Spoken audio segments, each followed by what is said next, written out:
Assalamualaikum warahmatullahi wabarakatuh. Perkenalkan, nama saya Maili Ma'lufatul Maula. Akan mempresentasikan tugas mata kuliah Komunikasi dan Penyuluhan Pertanian, yaitu tentang komunikasi bisnis.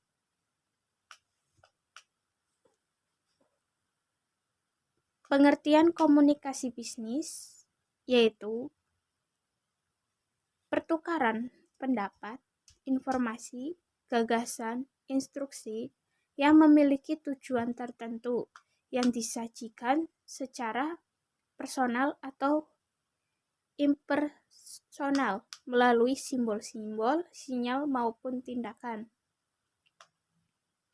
Lalu pengertian komunikasi bisnis menurut para ahli yaitu ada menurut Katz pada tahun 1994, yaitu komunikasi bisnis adalah adanya pertukaran ide, pesan, dan konsep yang berkaitan dengan pencapaian serangkaian tujuan komersial.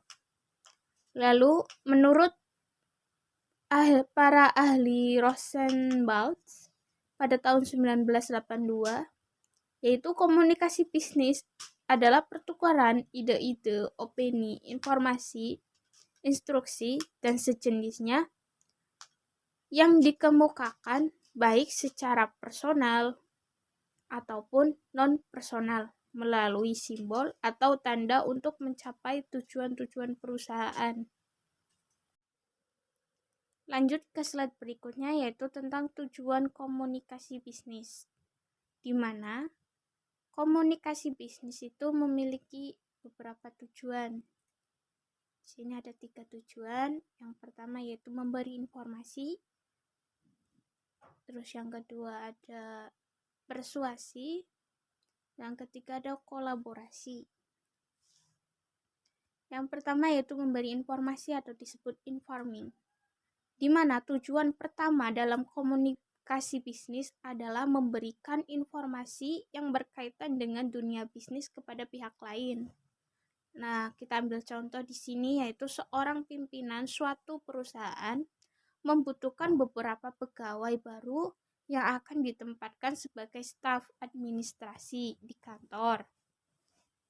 Untuk memperoleh pegawai yang diharapkan, ia dapat memasang iklan atau lowongan kerja melalui media surat atau kabar, majalah, radio, dan lainnya.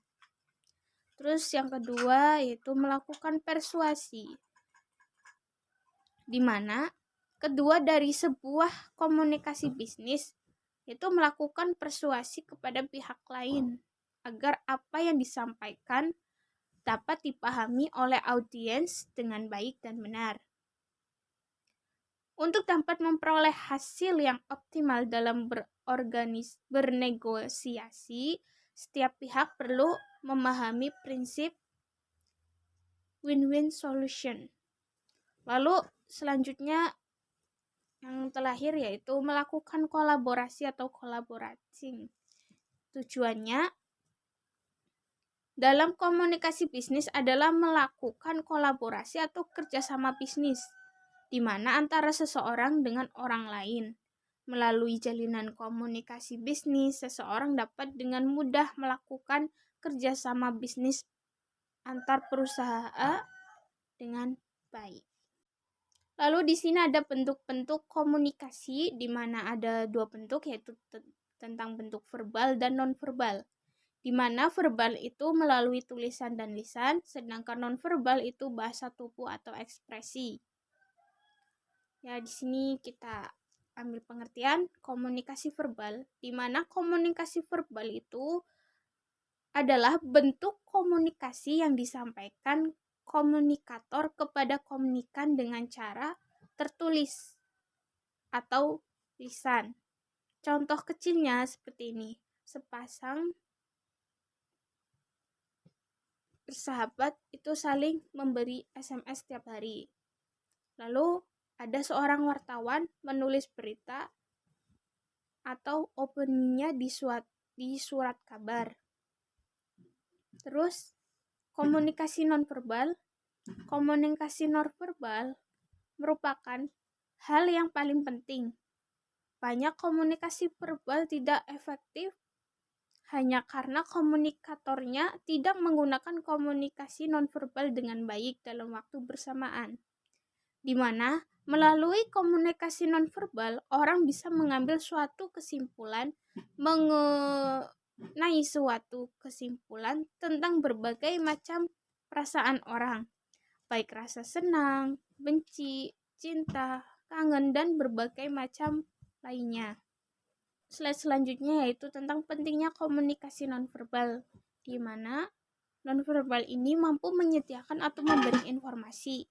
Yang kedua yaitu mengatur atau suatu percakapan, terus mengekspresikan emosi, memberi sifat, melengkapi dan mengembangkan komunikasi. Lalu, apa sih fungsi dari komunikasi bisnis ini?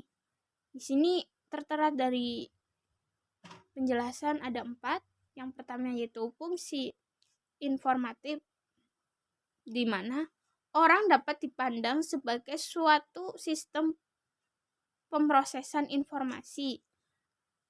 Dalam hal ini, seluruh anggota dalam suatu organisasi berharap dapat memperoleh informasi yang lebih banyak, lebih baik, dan tepat waktu. Terus yang kedua yaitu tentang fungsi regulatif, di mana fungsi regulatif ini berkaitan dengan peraturan-peraturan yang berlaku dalam suatu organisasi. Lalu yang ketiga ada fungsi persuasi, di mana dalam mengatur suatu organisasi, kekuasaan dan kewenangan tidak akan selalu membawa hasil sesuai dengan yang diharapkan. Adanya kenyataan ini, maka banyak pimpinan yang lebih suka untuk mempersuasi bawahannya daripada memberi perintah. Sebab pekerjaan yang dilakukan secara sukarela oleh karyawan akan menghasilkan kepedulian yang lebih besar dibandingkan dengan pimpinan sering memperlihatkan kekuasaan dan kewarganegaraannya.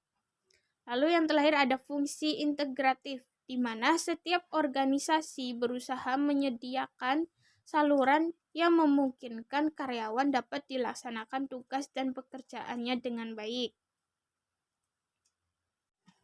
Lalu slide yang terakhir yaitu tentang hal yang perlu diperhatikan dalam komunikasi bisnis. Yang pertama yaitu percaya diri dan serius. Terus ada hindari pertanyaan dan gunakan pernyataan. Lalu ada bersikap ramah, gunakan kesederhanaan, sertakan tenggat waktu, dengarkan tim Anda, dan berpikiran terbuka. Sekian presentasi dari saya, kurang lebihnya mohon maaf. Wassalamualaikum warahmatullahi wabarakatuh.